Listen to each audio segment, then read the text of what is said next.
मचिया ही बैठल राजा त रानी से आरज कर, रानी से आरज करे हो। रानी हमारी से जरिया लगाव तूने नींद भर सोती न हो। रानी हमारी से जरिया लगाव तू त नींद भर सोती न हो।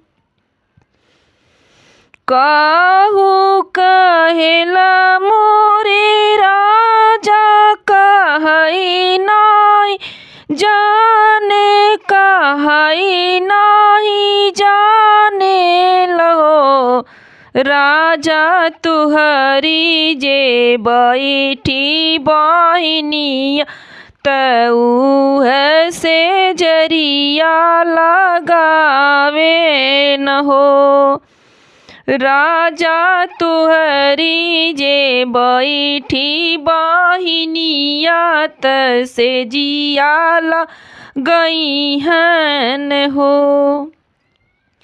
नैहर त हमारा सोने का केवड़िया त चंदन के वड़ी लागे, चंदन दुआरे लागे हो।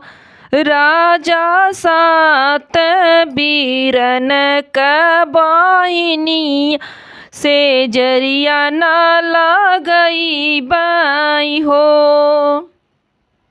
राजा सात बीरन का बहिनिया से जरिया न लगई बाई हो। इतनी वचन सुने है राजा, राजा त सुनही न पावेल, सुनही न पावेल हो। राजा घोड़े पीठी भैलया सवार त बन के सिधारई हो। इतनी वचन राजा सुनत सुनही न जाने लो। राजा घोड़े पीठी भैलया सवार त बन के चितवाई हो। बरह बारिश राजा लौटत दुआरे पे ठाड़ भइल हो।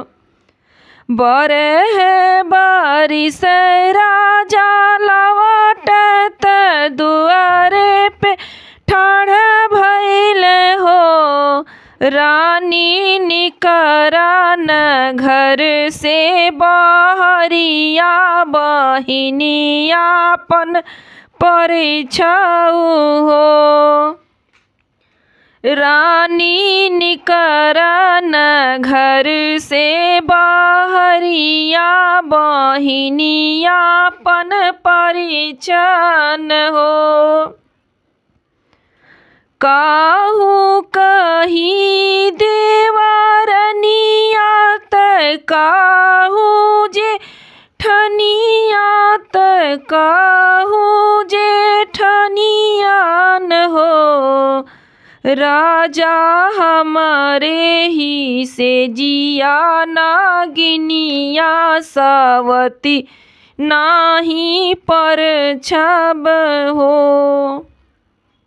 राजा हमारे ही से जिया नागिनिया सावती नाही पर छब हो। राजा हमाही जैसे जिया लगई बत तुहरे लगे रहबन हो।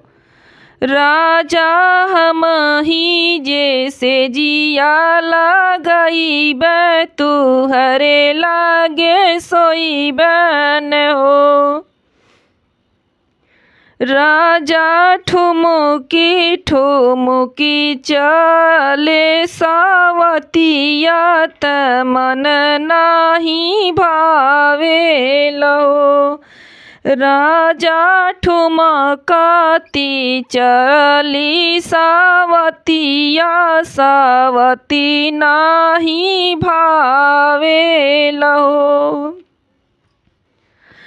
पहिले त रहलू रानी सोने कयब भैलू रेशम डोर डोर न तब भैलू रेशम डोर हो।